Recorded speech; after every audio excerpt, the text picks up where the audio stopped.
You're too weak, and no matter what you do, it will never be enough. These fears drove Sasuke mad.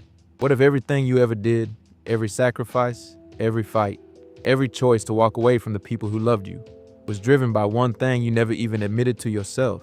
Not hatred, not ambition. Fear, the fear that no matter what you do, you will never be strong enough. That's Sasuke Uchiha's entire story, and it's more real than most people want to admit. It starts the night Itachi kills the entire Uchiha clan. Sasuke is a child. He comes home to bodies, his parents, his neighbors, his entire world, gone. And standing in the middle of it all is his older brother, the person Sasuke looked up to more than anyone. You spend your whole childhood in your brother's shadow, chasing his approval, trying to close that gap.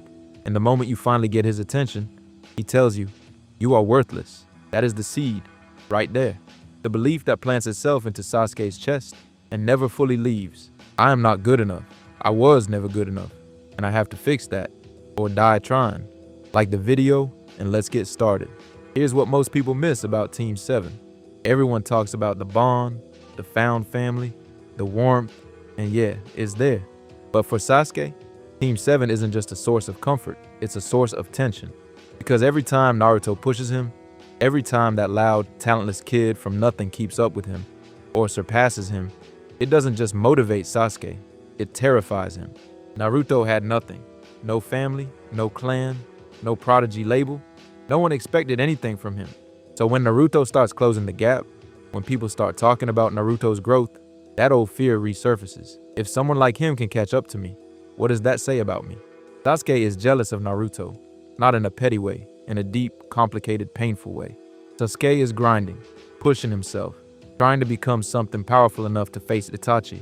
And Naruto is just rapidly growing at an exponential rate, something Sasuke can't replicate. And maybe the deepest cut, Naruto wants Sasuke to stay, not out of pity, out of real love.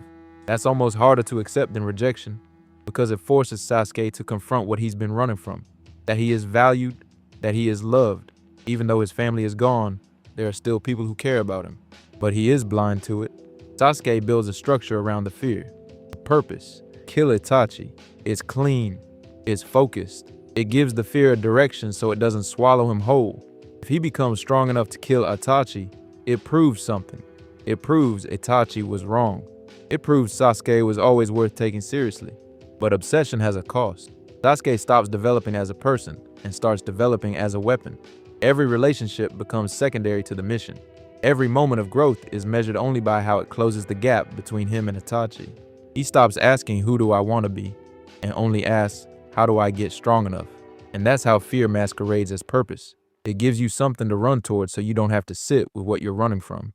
If you like the video, subscribe. Thank you. The Sound 4 show up with an offer. Come with us. Orochimaru will give you power you can't get anywhere else. And Sasuke takes it. When Sasuke walks away from Konoha, he doesn't just leave a place. He leaves everyone who chose him. Kakashi, who saw himself in Sasuke and tried to guide him away from hatred.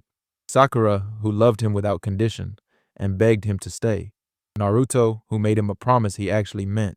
He was leaving the version of himself that was loved without being powerful enough. He was leaving the risk of still failing, even while surrounded by people who believed in him. Like the video, let's keep going. It's easier to chase power alone than to be seen fully and still feel like you're not enough. Accepting that offer isn't strength. It's a scared kid choosing a shortcut because the real road was threatening to prove something he couldn't face. His fear-turned obsession takes complete control of him. He becomes a monster. And then, the Valley of the End.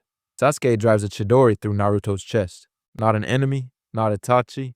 Naruto, the person who said he'd bring him back, the person who refused to give up on him. So he had to destroy it, had to cut the thing that was threatening to make him choose differently. Sasuke's story isn't about being evil.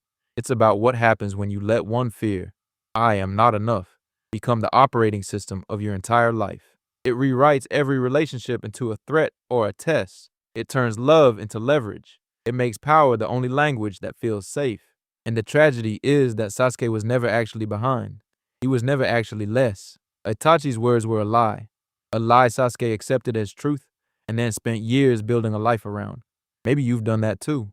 Maybe someone told you, with words, or with silence, or with the way they left, that you weren't enough. And maybe you've been running ever since, chasing something that keeps moving. cutting off the people who actually see you because being seen without being perfect feels too dangerous. Sasuke eventually finds his way back. It takes almost dying. It takes Naruto refusing to give up. It takes finally learning the truth about Itachi. But you don't have to wait that long. The fear of not being good enough is real, but it is not the truth. Don't let it write your story. Drop in the comments. What's one thing you kept chasing because you were trying to prove something? And like and subscribe if this one meant something to you.